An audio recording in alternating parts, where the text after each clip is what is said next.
نماز میں خنجر لگا، نماز فجر کی نماز پڑھاتے، اب ایک دم گرے، وہ چھپا ہوا تھا ابو لولو مجوسی، اس نے 7 وار کیے خنجر کے پیڑ، تو اب گرے، تو پہلی صف والوں کو تو پتہ تھا پیچھے نہیں، تو عبد الرحمن بن عوف لپک کے آگے مصلی پہ کھڑے ہو کے نماز شروع کر دی، اور چند آدمی اس کو پکڑنے کے لیے بھاگے، پھر اس نے آگے جا کے اپنے آپ کو خنجر مار کے اس نے خودکشی کر لی، اٹھا کر مکان پر لے گئے، دودھ پلایا گیا تو وہ آنکھوں سے باہر نکل گیا، کہنے لگے موت کا پیغام آ گیا ہے، تو اپنے بیٹے کو بلایا کہ بیٹا جا کر اماں جان عائشہ سے کہو کہ عمر امیر المومنین نہ کہنا، اب میں امیر المومنین نہیں ہوں، کہنا کہ عمر بن خطاب اپنے دونوں ساتھیوں کے ساتھ قبر کی جگہ چاہتا، اگر مجھے اجازت مل جائے تو مجھے وہاں دفن کرنا، اگر اجازت نہ ملے تو مجھے عام قبرستان میں دفن کر دیں۔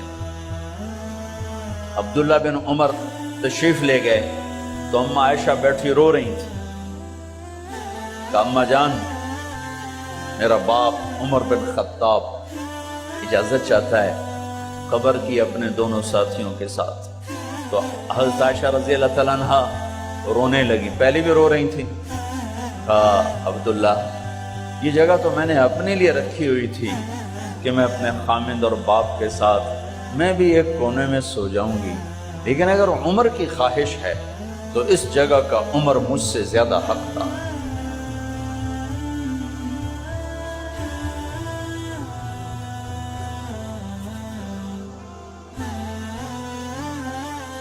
بیٹے نے آ کر کہا ابا جان مبارک ہو، اجازت ہو گئی، کہا بیٹا ہو گئی، لیکن جب میری میت اٹھاؤ تو دروازے پر جا کر رکھنا اور ایک دفعہ دوبارہ پوچھنا، ہو سکتا ہے میرے شرم میں اجازت دی ہو اور میرے مرنے کے بعد انکار فرما دیں، تو ایک دفعہ دوبارہ پوچھنا، اس وقت میں اجازت ملے تو پھر لے جانا ورنہ واپس لے جانا۔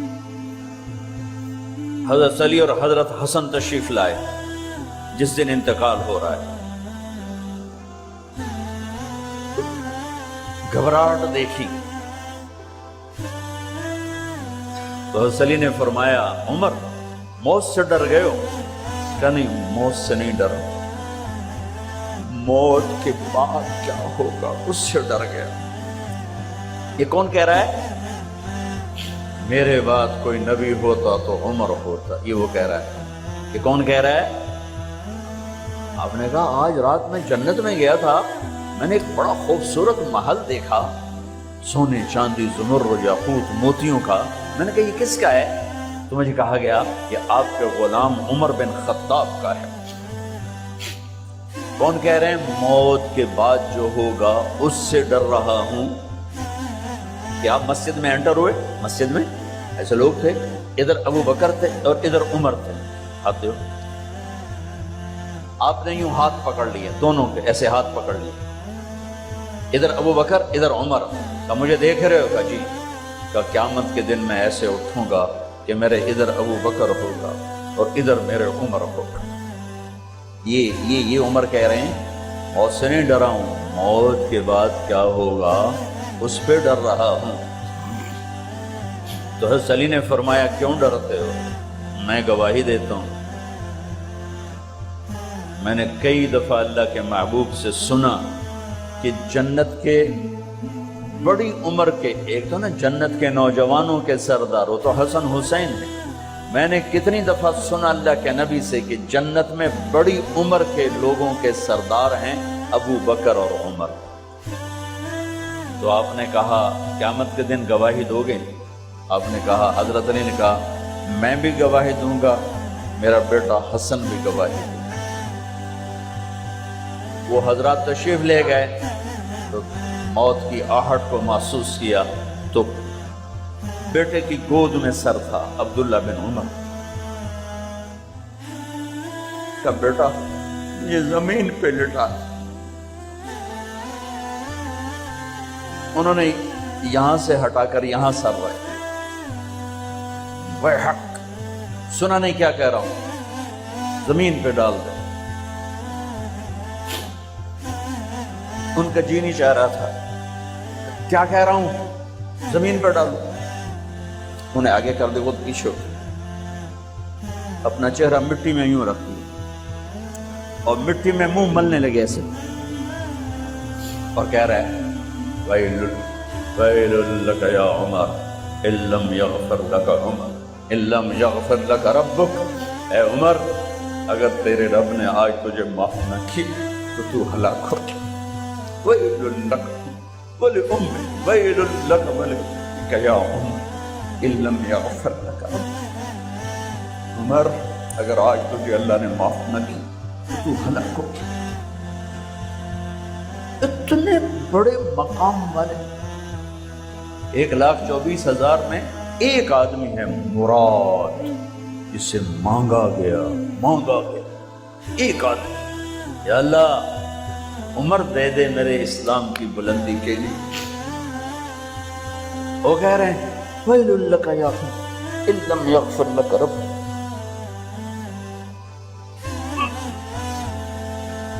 اے عمر تو برباد ہو گیا اگر تیرے رب نے تجھے معاف نہ کیا۔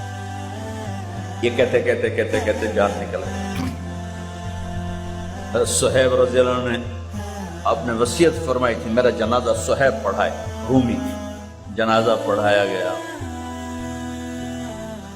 کندھوں پہ اٹھایا گیا، اور آ کر اماں جان عائشہ رضی اللہ عنہ کے دروازے پر عبداللہ بن عمر، باقی تو کوئی پتہ نہیں تھا کسی کو، گوے ٹھہر جاؤ جنازہ یہاں رکھ دو۔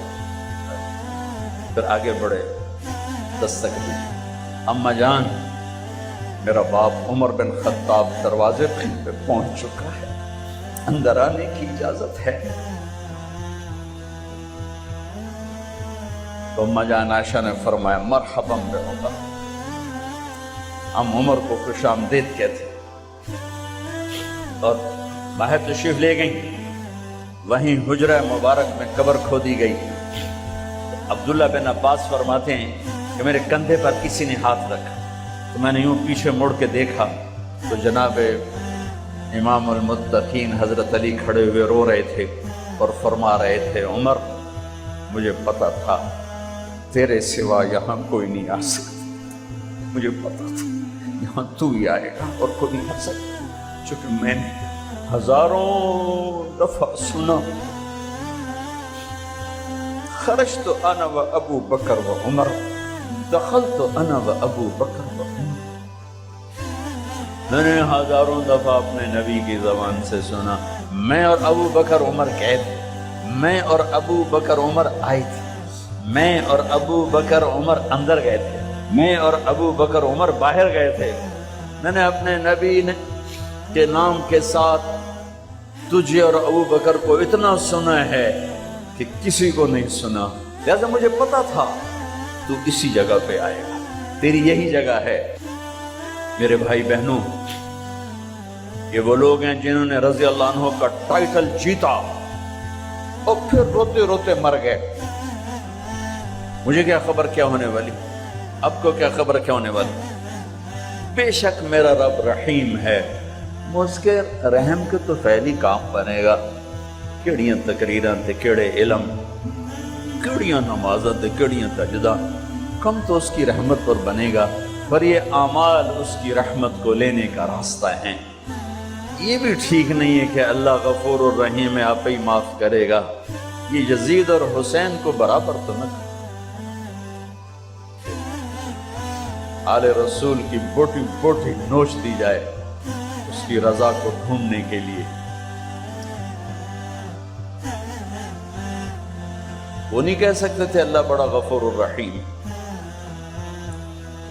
اس لیے بھائی بہنوں، معاملہ بے شک اللہ کی ذات سے ہے، بڑا کریم ہے، آنسو دیکھنا چاہتا ہے، ندامت دیکھنا چاہتا ہے۔ کون ہے جس سے گناہ نہیں ہوتا؟ کون؟ میں اسے انسان ماننے کے لیے تیار نہیں، یا تو وہ کوئی فرشتہ ہے یا نبی ہے، نہ نبی آ سکتا ہے نہ ہم فرشتے ہیں، وہ انسان ہی نہیں جس سے خطا نہ ہو۔ لہذا میں اپنے رب کی قدرت پہ قربان جاؤں، رحمت پہ قربان جاؤں کہ اس نے توبہ کے لیے نہ عمر کی قید نہ عدد کی قید. ابھی تو 60 سال کا ہو گیا ہے، 70 سال کا ہو گیا، اب تیری کوئی توبہ نہیں، آخری سانس میں آ جا قبول ہے. ابھی تیری 100 دفعہ ٹوٹ چکی ہے توبہ، اب 101 دفعہ قبول نہیں، 1 کروڑ دفعہ توڑ کے آ جا قبول ہے. فبأي آلاء ربكما تكذبان